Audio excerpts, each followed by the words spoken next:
다시 읽어드리겠습니다. 20절. 저녁 먹은 후에 잔도 그와 같이 하여 이르시되 이 잔은 내 피로 세우는 새 언약이니 곧 너희를 위하여 붓는 것이라. 자, 이것은 6월절 되기 전에 이제 마지막 만찬에 대해서 하신 말씀인데, 이 6월절이 2000년 지났지요. 저도 예수 믿은 지 정확한 건 잘 모르겠지만 한 44년 지났습니다. 이 6월절에 대한 말씀을 수도 없이 많이 들었고, 또 저도 많은 말씀을 전했습니다. 요사이 며칠 전에 성경 말씀을 읽다가 깜짝 놀라운 새로운 말씀을 하나 눈에 쏙 들어오는 거예요. 그것이 바로, 자, 다시 한번 중요한 말씀이기 때문에 제가 봉독해 드리겠습니다. 저녁 먹은 후에 잔도 그와 같이 하여 이르시되 이 잔은 내 피로 세우는 새 언약이니 곧 너희를 위하여 붓는 것이라. 새 언약이라는 단어를 씁니다. 6월절에 대해서. 6월절에 대해서 우리가 기본의 6월절은 다 알고 있을 것입니다. 우리가 그 애굽에서 이스라엘 백성이 자그마치 400년 동안 식민지 생활하고 이제 하나님이 때가 되어서 이스라엘 백성을 애굽에서 출애굽 이제 끌어내다, 그렇게 출애굽 사건이 6월절의 시작입니다. 창세기 15장 13절에 보면 여호와께서 아브라함에게 이르시되 너는 반드시 알라. 내 자손이 이방에서 객이 되어 그들을 섬기겠고 그들은 400년 동안 내 자손을 괴롭히며 그들이 섬기는 나라를 내가 징벌하여 그 외에 내 자손이 큰 재물을 끌고 나오리라. 이것이 출애굽 전 사건입니다. 그리고 아브라함에게 이미 400년 전에 약속하신 이 약속의 말씀이에요. 이스라엘 백성이 12지파가 되어서 70명의 가족을 거느리고 애굽으로 들어갑니다. 그때 전 세계 최강이 애굽이에요. 지금으로 말하면 미국이죠. 미국에 70명의 가족을 거느리고 12지파 이스라엘 가족을 거느리고 아브라함이 이제 이스라엘로 들어갑니다. 그리고 400년이 지난 후에 이스라엘에서 나옵니다. 하나님이 이제 때가 되어서 모세를 통해서 6월절 사건을 통해서 이제 출애굽시킵니다. 이때 이스라엘 백성은 자그마치, 정확한 숫자는 모르겠습니다만 자그마치 200만 명이나 되는 큰 민족을 거느리고 나옵니다. 그때에 나올 때 그냥 나오는 것이 아니라 나올 때의 사건이 창세기 15장 13절에 여호와께서 아브라함에게 이르시되 너는 반드시 알라. 내 자손이 이방에서 객이 되어 그들을 섬기겠고 그들은 400년 동안 내 자손을 괴롭히며 그들이 섬기는 나라를 내가 징벌하여 그 외에 내 자손이 큰 재물을 끌고 나오리라. 10가지 재앙을 통해서 이스라엘 백성이 애굽에서 나옵니다. 그런데 우리는 여기까지 이 10가지 재앙을 통해서 바로 왕이 두 손 두 발 다 들고 이스라엘 백성을 이제 나가라 이제 이러한 사건으로만 봤는데 10가지 재앙이 아니라 한 가지 재앙만 가지고도 이스라엘 백성을 출애굽시킬 수 있는 충분한 이유가 돼요. 그런데 하나님께서 이스라엘 백성에게 에집트 백성에게 자그마치 10가지 재앙을 계속 붓는 거예요. 이 10가지 재앙 안에는 물론 여러 가지 학설이 있습니다만 이집트 민족들이 섬기는 우상들을 다 10가지를 통해 다 깨부시기 시작하는 겁니다. 그 최종적으로 장자들을 다 죽이는 사건이 일어나죠. 그리고 마지막에 최종적으로 이스라엘 백성들이 자그마치 이집트에서 400년 동안 식민지 생활을 했잖아요. 종노릇 했잖아요. 그러니까 이스라엘 백성들이 그 고된 노동을 통해서 이집트의 그 전 세계 최강의 이집트의 그 부가 드러난 겁니다. 나타난 거예요.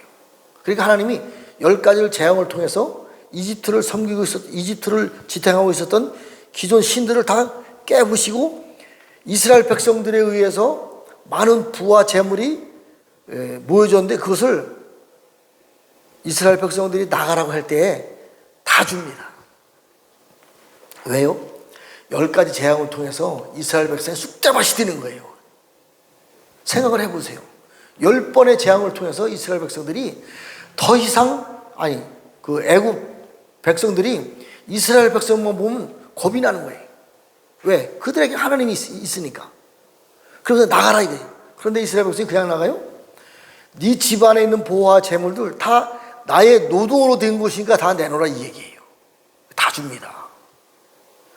그래서요, 이스라엘 백성인들이 가나안 땅에 가기 전에 광야에서 얼마나 많은 금, 은, 노수를 가지고 이 하나님의 성전을 다 짓잖아요. 가나안 땅에 와가지고 얼마나 많은 그 금과 은과 노시 가지고 왔는지 전 재산을 다 뺏어가지고 온 거예요.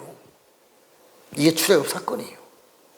자, 이 출애굽 사건은 하나의 예수님 십자가 못 박혀 돌아가시면서 우리의 모든 죄를 용서해 줄 모형이잖아요. 실상이 아닙니다. 전체가 이 유월절 사건을 통해서 하나님의 나라가 완성된 것이 아닙니다.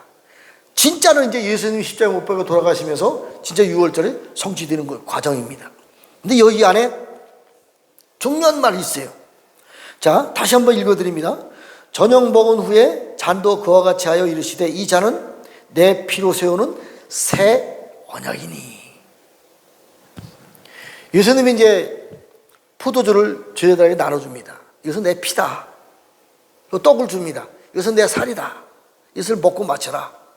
근데 이것은 새로운 언약이다 이 얘기입니다. 이스라엘 백성이 애굽에서 시내산에서 하나님이 이스라엘 백성과 맺은 언약이 있어요. 율법, 토라, 또 하나님이 이스라엘 백성을 이제 그 신부로 하나님이 신부로 삼았죠. 이것이 첫 번째 언약이에요. 그게 아니다.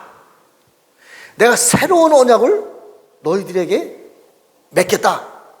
그것은 내 피로 너희들의 생명을 살리고 내 살로 너희들의 먹을 양식을 줄 것이다. 새 언약을 성취하신다. 이 말씀이에요. 이 새 언약을 이제 성취에 대해서 잘 우리가 이해를 해야 되는데, 물론 이제 예레미야 31장 30절부터는 새 언약에 대한 자세한 설명이 있습니다.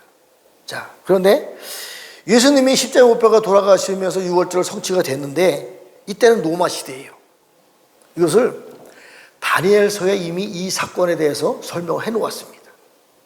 다니엘서 2장 40절서부터 44절까지 보면 이 새 언약에 대해서 다른 각도에서 자세히 설명해 놓습니다. 다니엘이 해석한 그 꿈의 내용은 금, 은, 놋, 철의 시대가 올 것이다.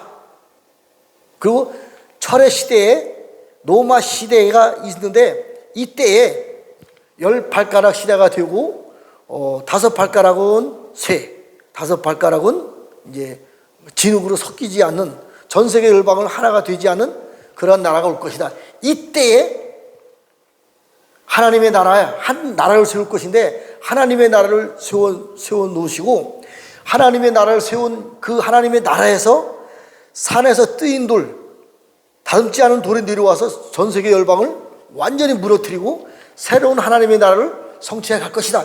이것이 유월절에 가는 말씀입니다. 이때가 로마 시대예요. 이것을 다니엘서에 이미 언급을 했습니다. 이런 일이 있을 것이다. 새로운 한 나라가 생겨날 것이다. 그것을 다니엘이 말씀하신 내용입니다. 자, 지금 이제 로마 시대가 이미 지난 지 2000년이 지났잖아요.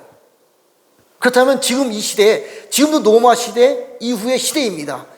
역사적으로 보면 10발가락 시대예요. 지금 일곱 머리 10뿔 시대, 10발가락 시대 같은 내용입니다. 혁명의 흐름으로 보면. 그런데 한 가지, 하나님의 나라를 위한 새로운 하나님의 나라가 건설이 되어야 되는데 이게 아직 성취가 안 돼요. 이게 성취가 안 됐습니다. 이것을 잘 이해를 해야 새 언약에 대해서 우리가 완전히 이해를 할 수 있습니다. 자, 예수님이 십자가 못 박혀 돌아가시면서부터 유월절은 성취가 됐어요. 성취가 됐습니다. 그런데 여기서 말씀하신 내가 하나님의 나라에서 유월절이 이루어지길까지, 땅에서는 로마 시대 때 유월절이 성취가 됐는데 하나님의 나라에서는 아직 성취가 안 됐어요.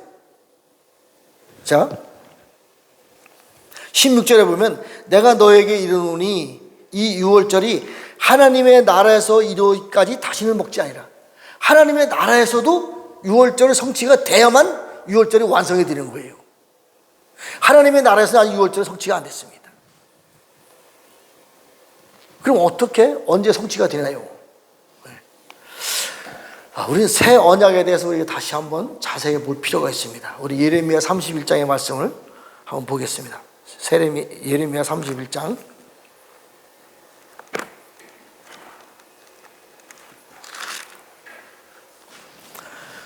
31절서부터 말씀. 제가 이 말씀을 많이 여러 번 설명을 했기 때문에 그냥 대충 얘기해도 알아들을 것입니다. 자, 중요한 말씀이기 때문에 제가 새 언약에 대해서 다시 한번 읽어드리겠습니다.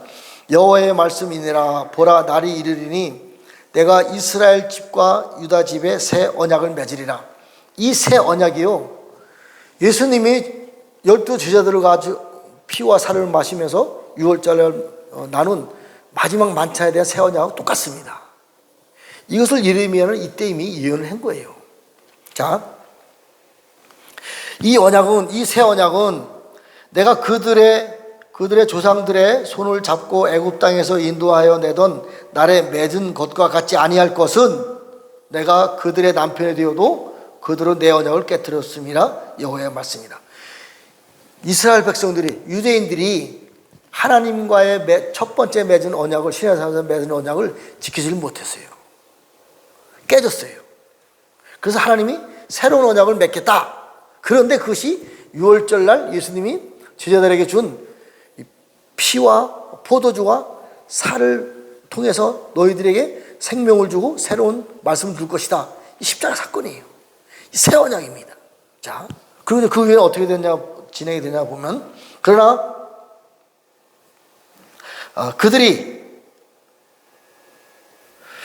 그날 후에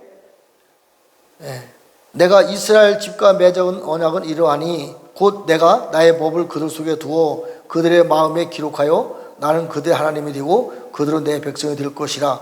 여호와의 말씀이라.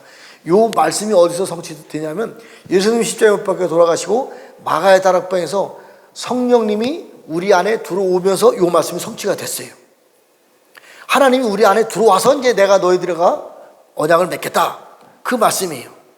자, 그런데 34절, 그들이 다시는 각기 이웃과 형제를 가르쳐 이르기를 너는 여호와를 알라 하지 아니하리니 이는 작은 자로부터 큰 자까지 다 나를 알기 때문이라. 내가 그들의 악행을 사하고 다시는 그들의 죄를 기억하지 아니하리라. 여호와의 말씀이다. 지금 우리가 하나님에 대해서 다 알지 못하잖아요. 하나님은 곧 하나님의 말씀은 성경 말씀이에요. 예수님의 말씀은 성경 말씀입니다. 우리가 100% 안다고 말할 사람 아직 한 사람도 없습니다. 이 말씀이 아직 이루어지지 않았어요. 이 말씀은 어디서 이루어지냐? 요한일서 2장 20절서부터 28절까지 보면 기름 부음이 너에게 임하면 모든 것을 안다 그랬어요. 그 기름 부음이 가르쳐준다 그래요. 목사님이라든가 오중지kim 사역이라든가 어떠한 먼저 깨달은 사람이 가르쳐주는 것이 아니고 성령님이 기름 부음이 우리 안에 들어와서 그분이 가르쳐줬을 때 우리가 하나님의 나라에 대한 모든 것을 안다 그랬어요. 저도 이제 먼저 이 길을 왔기 때문에 제가 먼저 설교를 하잖아요. 한계가 있어요. 한계가 있습니다. 그러나 기름 부음, 하나님의 영이 여러분들 안에 들어가서 그분이 가르쳐 주는 것은 한계가 없어요. 물론 시간과 어떠한 연단은 필요할지 모르지만 그분은 완전하게 하나님을 가르쳐 준단 말이에요. 이 강단의 상에 서서 말씀하는 사람들은 자기가 아는 것밖에는 설교할 수가 없어요. 증거를 할 수 없습니다. 그러나 우리 안에 계신 하나님이 기름 부음을 통해서 오신 그 하나님은 그 하나님이기 때문에 그분이 우리에게 가르쳐주면 모르는 것이 없어요. 완전한 하나님이 완전한 모든 것을 다 가르쳐 준답니다. 그러나 아직은 그때가 이루어지지 않았어요. 이 길을 향해서 지금 가고 있는 거예요. 새 언약이 성취돼 가고 있는 것입니다. 하나님 나라의 유월절이 성취된 것이 아니에요. 6월절날 로마 시대 때 예수님 십자가 못 박혀 돌아가신 6월절이 완성이 된 것이 아닙니다. 지금도 6월절의 기간이에요. 하나님의 나라에서 6월절이 이루어져야만 6월절이 완성되는 것입니다. 그것을 말하고 있어요. 지금도 계속해서 기름 부음을 통해서 새 언약이 우리에게 성취되어 가고 있는 것입니다. 그러니까 우리는 하나님 앞에 기도를 잘 하셔야 돼요. 하나님의 영이 우리에게 들어와서 가르쳐 주세요. 물론 이제 먼저 간 사람들도 이 부분을 이제 저처럼 이렇게 나눠주고 하고 있잖아요. 그러나 진짜 중요한 것은 하나님의 영이 직접 내 안에 들어와서 나를 통해 가르쳐 줄 때에 완전한 하나님에 대해서 온전히 다 할 수 있어요. 이때가 분명히 성취됩니다. 언제인지는 모르지만 성취돼요. 성취되었을 때 하나님의 나라가 이 땅에 이루어지는 것입니다. 6월절이 완성이 되는 것입니다. 자, 그리고 이제 다 나를 알기 때문이라 내가 그들의 악행을 사하고 다시는 그를 죄를 기억하지 아니라. 하나님의 나라에 대해서 모든 것을 알면 우리의 모든 죄가 다 사해져 버리고 하나님이 우리가 옛날에 지었던 죄를 다시는 기억하지 않는다. 이 말씀이 어디에서 성취되냐면 스가랴 3장 9절에 성취됩니다. 하나님의 일곱 영이 우리에게 들어왔을 때 우리의 죄의 옷을 벗겨주고 새길 것을 다 새기다. 하나님의 영이 우리에게 들어와서 새길 것을 다 새기다. 우리의 모든 말씀들이 하나님의 형상으로 실제가 되었을 때에 우리의 모든 죄는 다 사해지고 하나님이 기억하지도 않고, 그리고 하나님의 말씀으로 새겨진 하나님의 형상들이 해야 될 일들이 온 땅의 죄악을 하루 만에 제거하리라. 6월절에 성취되고 난 다음에 하나님의 형상이 된 우리들이 온 땅의 모든 죄악을 사는 그 일들을 하기 시작하는 거예요. 시작을 하는 것입니다. 자, 35절 여호와께서 이같이 말씀하셨느니라. 그는 해를 낮에 빛으로 주셨고 달과 별을 밤의 빛으로 정하였고 바다를 뒤흔들어 그 파도로 소리치게 하나니 그의 이름은 만군의 여호와니라. 지금까지의 해와 달과 별을 통해서 세상에 빛을 보내주신 거예요. 세상 임금은 사단입니다. 세상의 왕은 땅속에 있는 아바돈이에요. 이러한 틀 안에서 낮에는 해와 같이 밤에는 달과 같이 별과 같이 하나님의 빛으로 우리에게 비춰주시고 우리를 인도해 가는 과정에 있는 것입니다. 자, 이 법도가 내 앞에서 폐하질진데 이스라엘 자손도 내 앞에서 끊어져 영원히 나라가 되지 못하리라. 여호와의 말씀이라. 새 언약에 대해서 말씀하시는 거예요. 새 언약이 다 성취가 되면 낮에는 해와 같이 밤에는 달과 별이 세상을 비추는 이 빛이 끊어진다 이겁니다. 그리고 이스라엘 자손도 하나님 앞에서 영원히 나라가 되지 못하는 거예요. 새로운 나라, 새로운 해, 달, 별을 하나님이 창조하시겠다 이 얘기예요. 새로운 해로 세상을 비추고 새로운 달로 밤에 비춰주고 새로운 별로 세상을 비춰주겠다. 그 대신 저 이스라엘, 저 나라는 끝난다. 우리는 저 이스라엘 지금도 선민 사상이라고 해서 섬기고 있어요. 물론 이제 더 깊이 들어가면 저들을 완전히 버리지 않습니다. 다른 말에는 성경에 짝이 있어요. 앞뒤가 다 있습니다. 스가랴서에 보면 저들도 3분의 1을 구원한다 이렇게 말하고 있어요. 완전히 버리는 건 아닙니다. 자, 언제 여호와께서 이와 같이 말씀하시니라. 위에 있는 하늘을 측량할 수 있으며 밑에 있는 땅의 기초를 탐지할 수 있다면 내가 이스라엘 자손이 행한 일로 말미암아 그들을 다 버리리라. 여호와의 말씀이라.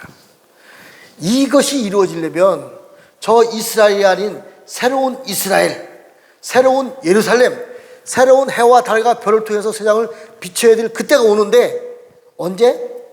하늘을 측량할 수 있으며 땅의 기초를 탐지할 수 있다면 새로운 이스라엘을 하나님이 세워주시겠다. 새로운 해와 달과 별을 하나님이 별을 통해서 세상에 빛을 비춰주겠다 이 얘기입니다. 물론 뭐 이제 하늘을 측량할 수 있으며 땅의 기초를 탐지할 수 있다는 말은 제가 여러 번 말씀드렸습니다. 오늘도 다른 각도에서 하나님이 며칠 전에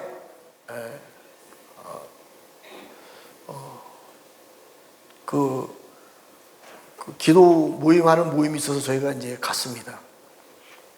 그때 기도 모임의 그 제목이 뭐냐면 부산에서부터 DMZ까지, 여기 38선이잖아요. 우리가 이 38선이잖아요. 영적 굉장히 중요합니다. 대부흥을 위해서 이제 기도하는 모임이 있었어요. 그래서 이제 저희가 참석을 했습니다. 지금도 이제 앞으로 4월 5일이 새로 오는 6월절이에요. 6월절 해마다 오잖아요. 새로 오는 6월절입니다. 이때 주님이 저에게 주신 특별한 말씀이 하나 있었어요. 무슨 말씀이냐면 6월절 날 태양신을 잡아라. 그 말씀 하나 주셨어요. 꽤 오래됐어요. 계속 기도하고 있습니다. 어떻게 잡아야 될지는 아직은 이제 안 나타났는데, 그리고 또 한 가지 말씀을 또 주셨어요. 뭐냐면 요번 6월절이 되기 전까지 둘이 하나가 되라. 그 말씀. 그러니까 태양신을 잡아야 되는데 조건이 있어요. 둘이 하나가 돼야만 태양신을 잡을 수 있다, 이 얘기예요. 둘이라는 단어는 정확하게 무엇이라는 말을 하지 않았어요. 그런데 요번 이제 오산리 금식기도원에서 DMZ까지 대부흥을 위한 그 집회가 있었는데, 한국 사람을 나오라 그리고 일본 사람을 나오라 그래 놓고 둘이서 이제 포옹을 하고 여럿이서 한 200명 정도 되는 사람들이 축복 기도를 해줬어요. 그때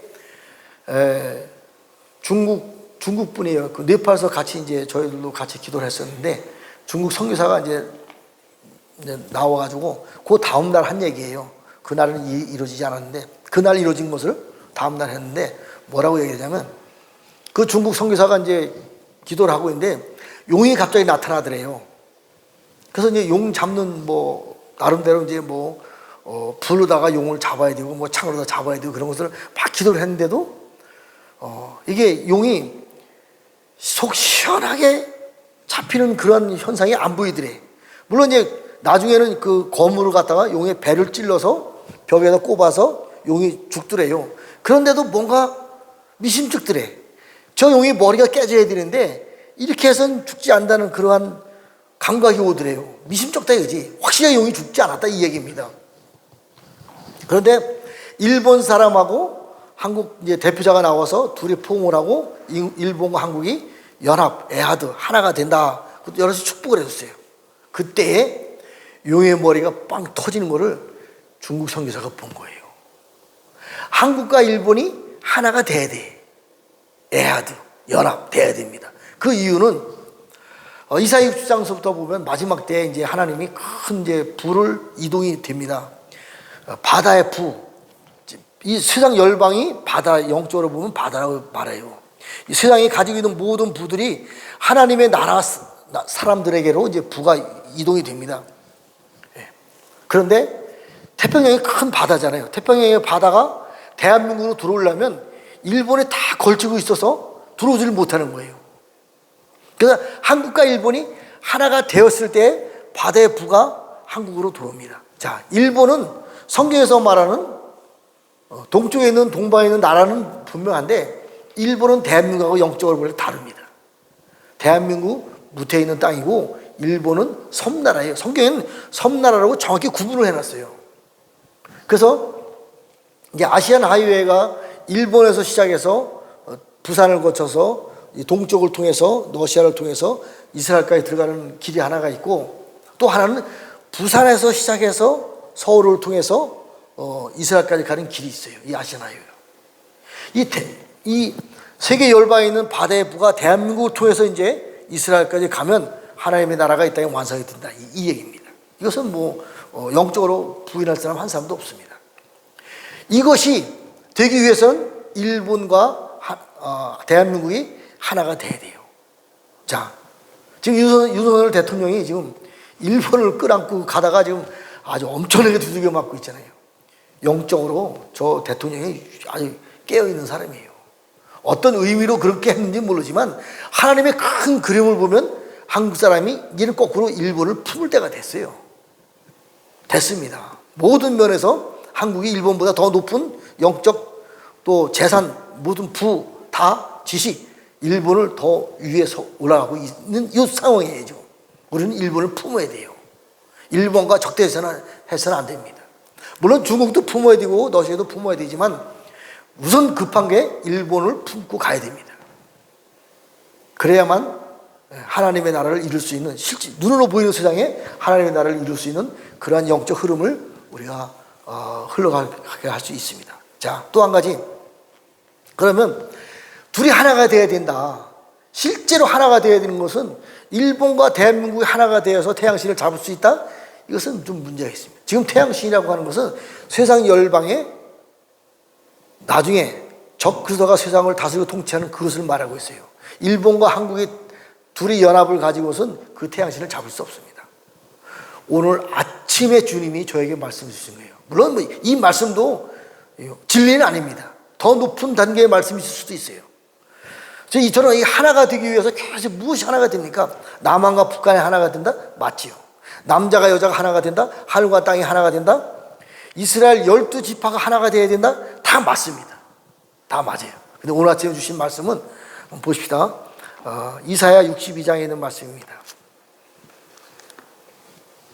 이사야 62장에 있는 말씀 제가 읽어드리겠습니다. 그냥 잘 들으시면 됩니다. 나는 시온의 의가 빛같이 예루살렘의 구원이 햇불같이 나타나도록 시온을 위하여 잠잠하지 아니하며 예루살렘을 위하여 쉬지 아니할 것인즉 이방 나라들이 내 공의를 뭇 왕이 다 내 영광을 볼 것이요 너는 여호와의 이름으로 정하실 새 이름으로 일컬음이 될 것이며 시온과 예루살렘에 대해서 구분합니다. 이스라엘 예루살렘에 가면 예루살렘 큰 성이 있는데 그 성에서 제일 높은 곳을 시온성 이렇게 말하고 있어요. 물론 또 그 밑에는 이제 다윗성도 있는데 다윗성, 시온성, 예루살렘이 성으로는 하나예요. 그런데 세 개가 구분이 되어 있어요. 여기서는 다윗성은 말하니까 얘기할 필요가 없고 시온의 의가 빛같이 예루살렘의 구원의 햇불같이 시온과 예루살렘을 분명히 구분해 놨어요. 이것을 설명하기가 굉장히 쉽지는 않습니다. 어려워요. 그러나 오늘 아침에 주님 저에게 주신 감동입니다. 자, 이방 나라들이 네 공의를 뭇 왕이 다 네 영광을 볼 것이요 너는 여호와의 이름으로 정하실 새 이름으로 일컬음이 될 것이며 버아목교회 이긴 자에게 신돌을 주고 신돌에 대해서 제가 말씀했어요. 우리가 성전이 완성된 우리들이 돌입니다. 하나님 일곱 영이 들어서 새길 것을 새기고 죄가 싹 빠져나가면 신돌이 되는 거예요. 거기에 새로운 이름이 새겨집니다. 이거 새 이름이에요. 새 이름이 바로 새로운 이스라엘이에요. 새로운 이스라엘에 우리가 새로운 이스라엘로 새 예루살렘에 들어가려면 12지파의 영성이 이름이 새겨져야만 들어갑니다. 그것을 말하고 있어요. 근데 새로운 이스라엘에 시온 성도 새로운 이스라엘의 한 제일 높은 곳에 거하는 곳 성이에요. 같습니다. 근데 달라요. 하는 일들이 다릅니다. 자, 3절에 굉장히 중요한 말씀이 있습니다. 너는 또 여호와의 손에 아름다운 관, 내 하나님의 손에 왕관이 될 것이라. 이 말씀이요. 오늘 저에게 준 감동을 준 둘이 하나가 되라 이 말씀이에요. 자, 제가 이 말씀을 한번 풀어보겠습니다. 너는 여호와의 손에 아름다운 관, 하나님 손에 아름다운 관. 원어로 찾아보니까 이 관은요, 싸워서 이길 때 씌워주는 관이에요. 자, 전쟁하러 갑니다. 임금이 이제 전쟁하러 갈 때 대장에게 관을 씌워줘요. 이 관을 말하고 있는 거예요. 네가 나의 대리자다. 싸워라. 대장에게 주는 관. 이 관은 싸워 이길 때 쓰는 관이에요. 하나님의 아름다운 손에 관. 네가 내 손에 싸워서 이길 수 있는 관을 줄 것이다. 이 관을 말하고 있는 것이에요. 자, 이 관이 어디에서 성취가 되느냐? 계시록 1장 13절부터 20절까지 보면 심판의 주 만화의 왕, 심판의 주님이 만화의 왕이신 그 예수님이 이 땅에 이제 심판하러 오십니다. 근데 그때 그 손에 오른손에 7 별과 함께 같이 와요. 심판의 주 만화의 왕 그분의 손에 7 별과 함께 옵니다. 이 별들이 실제로 심판자들이에요. 하나님은 어린 양 예수님이나 하나님은 다 하나님이에요. 우주 천지를 창조했을 때 같이 있었던 그분들이에요. 하나님입니다. 하나님은 싸움을 하지 않습니다. 하나님의 손에 붙들려 있는 7 별들이 심판하십니다. 이 7 별들은 7 금추대교회 사자들이라고 정확하게 써 있어요. 일곱 금주택의 사자들은 뭐예요? 사람입니다. 선택된. 내가 너에게 철저한 권세를 주고 새벽 별을 주리라. 이 별들 중에서 참 얼마나 많은 별들이 있어요. 이 별들 중에서 가장 빛나는 일곱 별이 심판주 만왕의 손에 붙들린 일곱 별이, 이것을 말하고 있어요. 자, 또 한 가지. 네 하나님의 손에 왕관이 들 것이다. 네 하나님의 손에 왕관이 들 것이다. 이 왕관은 그 앞에 왕관하고 다릅니다. 이 왕관은 머리에, 그 아랍 사람들 보면 머리에 두건을 두르잖아요. 왜? 이 관을 말하고 있는 거예요. 머리에 쓰여 있는 관을 말하고 있는 거예요. 하나님을 대신할 수 있는 머리에 두건을 쓴 왕과 같은 존재, 이걸 말하고 있는 거예요. 이것이 어디서 성취되냐면, 위에 있는 예루살렘은 우리 어머니라. 계시록 10장에 보면 이 어머니에 대한 설명이 나옵니다. 일곱 별의 관을 쓰고 해를 옷 입고 발 아래에 달이 있고, 이 여인을 말하는 거예요. 완성된 교회, 완성된 새로운 이스라엘, 완성된 12지파를 다스리고 통치할 수 있는 두건을 둘러 쓴 사람. 하나님의 해를 옷 입고 해를 옷 입고 12별의 관을 쓰고, 이것이 새로운 예루살렘이에요. 아까 말한 손의 왕관은 시온성, 그 다음에 여호와의 손에 아름다운 첫 번째 것은 시온성, 교회의 일곱 금주택 교회 사자들, 그리고 그 밑에 있는 하나님의 손의 왕관은 새로운 이스라엘, 새로운 예루살렘의 12지파를 상징하는 거예요. 그것은 다릅니다. 둘이 하나가 돼야 돼요. 교회의 일곱 사자들, 일곱 별들의 능력과 영성과 싸워서 이기는 영성과 새로운 예루살렘의 12지파의 영성이 둘이 하나가 되었을 때에 진정으로 온 우주를, 천지를 창조하고 모든 것을 다스리고 통치하시는 그 능력이 나타나는 것입니다. 이것이 바로 자, 다시는 너를 버림받은 자라 부르지 아니하며 다시는 내 땅을 황무지라 부르지 아니하고 오직 너는 헵시바라 하며 네 땅을 뿔나라 하리니 이는 여호와께서 너를 기뻐하실 것이며 네 땅이 결혼한 것처럼 되리라. 마치 청년이 처녀와 결혼함 같이 네 아들들이 너를 취하겠고 신랑이 신부를 기뻐한 것 같이 네 하나님이 너를 취하시리라. 이것이 바로 예루살렘과 시온성에 관한 말씀이에요. 하나님의 영이 우리에게 들어와서 새길 것을 다 새겨주고, 우리가 어떤 사람은 시온성과 같은 싸우는 자의 영성으로, 어떤 사람은 이스라엘과 같이 하나님의 나라를 회복하는 그러한 영성으로, 일곱 금주택 교회에 늦은 비의 성령님의 사자들에게 나타나서 새길 것을 새기다. 그 하나님의 늦은 비의 성령님이 하나님의 영인데, 하나님이 우리 안에 들어와서 우리가 하나님의 형상이 되는 거예요. 그 손에 하나님의 능력이 나타나면 하나님의 손이 되는 것이고, 하나님의 눈에 나타났으면 하나님의 눈이 되는 것이고, 입이 나타나면 입이 되는 것이에요. 이것을 가지고, 이 능력을 가지고 태양신과 싸워 이겨라, 이 얘기예요. 저는 이 말씀을 가지고 깜짝 놀랐어요. 정말 우리가 정말 높은 하나님의 영성으로 지금 올라가고 있구나. 정말 깊은 땅속까지도 다스리고 통치할 수 있는 그 하나님의 형상으로 우리가 지금 말씀으로 깨우쳐 가고 있구나. 깜짝 놀랐습니다. 이제 곧 6월절이 다시 옵니다. 이 6월절 날 혹시 알겠어요? 하나님의 나라 6월절이 완성될지? 그러면 이 땅에 진정으로 하나님의 나라가 임하는 것이에요. 지금은 우리 각자에게, 교회 위에게 하나님의 나라가 임하는 거지만, 실제로 하나님의 나라 6월절이 임하면 세상을 잡고 있는 세상 붉은 용 7머리 10붉은과 싸워 이겨서 그들을 쫓아내고, 이 땅의 왕 아바돈과 싸워 이겨서 이들을 다 무적에 집어넣었을 때 이 땅에 진정으로 6월절의 성취가 되는 것이에요. 자, 간단하게 말씀을 정리하겠습니다.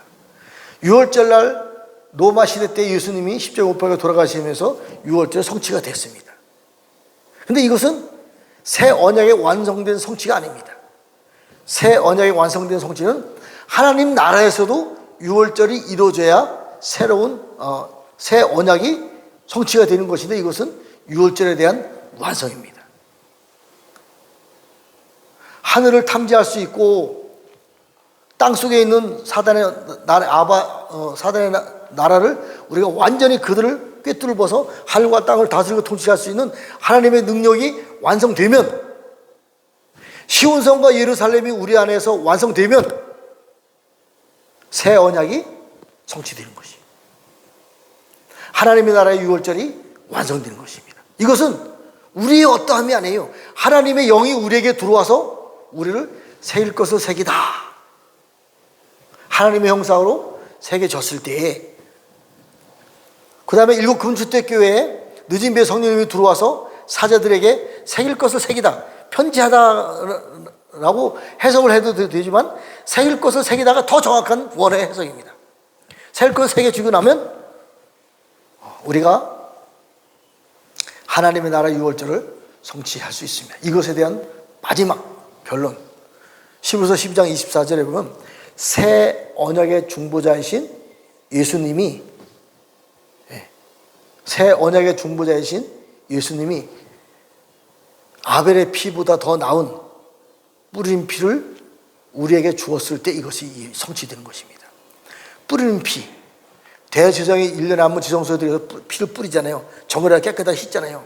이것을 지성소만 깨끗하게 하는 것이 아니라 계시록 12장에 어린 양 예수님의 그 피를 가지고 우리 형제들이 붉은 용과 싸워 이겼을 때에, 뿌리는 피를 가지고 싸워 이겼을 때에 세상의 임금을 쫓아냈습니다.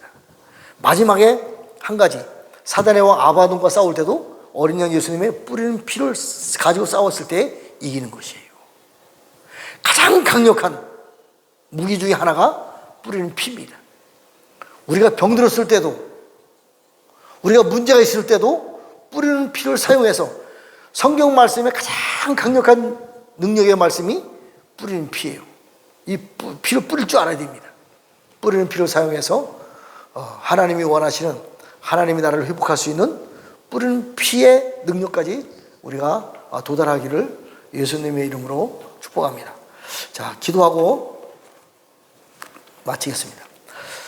하나님 아버지, 감사합니다. 이제 다가오는 유월절에 행여나 하나님의 나라의 유월절이 이루어질 수 있도록 주님 축복하여 주시옵소서. 그 일을 이루어지기까지 우리가 시온성으로 또 예루살렘으로 완성된 영성을 가지고 하나님의 그 일을 감당할 수 있는 지극히 높은 군대로서의 사단과 싸워 이길 수 있는, 사단의 최고 높은 태양신과 싸워 이길 수 있는 능력이 우리에게 부어질 것을 축복합니다.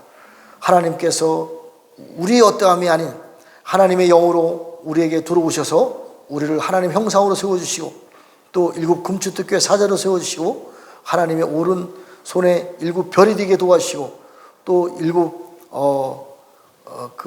별의 관이 되어서 하늘과 땅을 다스리고 통치할 수 있는 강력한 능력이 에하드 되어서 태양신과 싸워 이길 수 있는 능력이 우리에게 임할 것을 예수님의 이름으로 선포합니다. 하늘에 계신 우리 아버지, 이름이 거룩히 여김을 받으시오며 나라 이름 하옵시며 뜻이 하늘에서 이루어진 것 같이 땅에서 이루어지이다. 오늘날 우리에게 일용할 양식을 주옵시고, 우리가 우리에게 죄 지은 자를 사하여 준 것 같이 우리의 죄를 사하여 주옵시고, 우리를 시험에 들게 하지 마옵시며 다만 악에서 구하옵소서. 나라와 권세와 영광이 아버지께 영원히 있사옵나이다. 아멘.